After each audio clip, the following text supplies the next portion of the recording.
সুপ্রভাত বন্ধুরা, অনেক দিন পর আমি লাইভে এলাম ছোট্ট একটা ভিডিও নিয়ে। আজকে রবীন্দ্র জয়ন্তী, সবারই প্রাণের ঠাকুর রবীন্দ্রনাথের জন্মদিন। কিন্তু আমাদের দেশের পরিস্থিতিও এখন খুবই সাংঘাতিক। যুদ্ধ চলছে পাকিস্তান ভারতের বর্ডারে।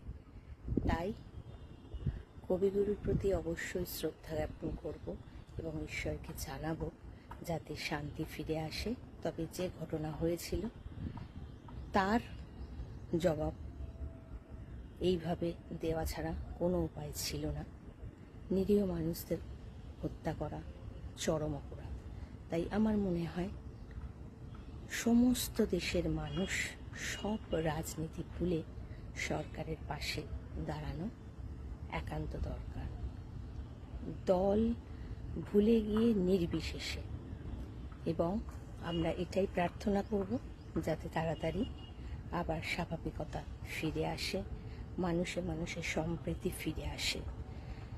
যাদের জীবন থেকে সিঁদুর মুছে গেছে, যে সন্তানের জীবন থেকে তার বাবা চলে গেছে, সেটা তো আমরা ফেরত দিতে পারবো না, কিন্তু এমনভাবে প্রতিবাদ করা উচিত যাতে ভবিষ্যতে কখনো এই ঘটনা না ঘটে, এবং যাদের জীবনে ঘটেছে তারাও যেন ভাবে যে হ্যাঁ, সরকার সত্যি তাদের এই দুর্ঘটনার উপযুক্ত ব্যবস্থা নিয়েছেন, তাদেরও মনে একটা শান্তি হয়।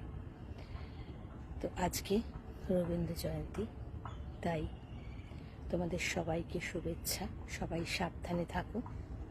আমাদের দেশের সমস্ত সৈনিক এবং তাদের পরিবারের প্রতি রইল আন্তরিক শ্রদ্ধা, ভালোবাসা এবং ঈশ্বরের কাছে প্রার্থনা তাদেরকে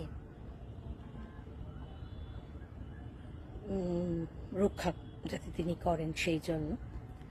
তাছাড়াও যারা কাজের সূত্রে এখনো বিমানে করে এক জায়গা থেকে এক জায়গায় যাচ্ছেন, যেমন আমি একজন ভীষণভাবে প্রত্যক্ষদর্শী, কারণ আমার হাজব্যান্ডকে আজকেই পাড়ি দিতে হয়েছে।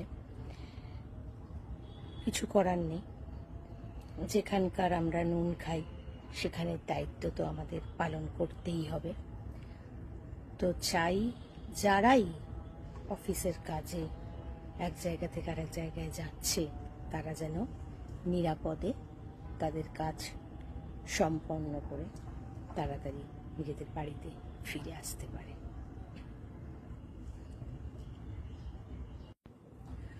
প্রভু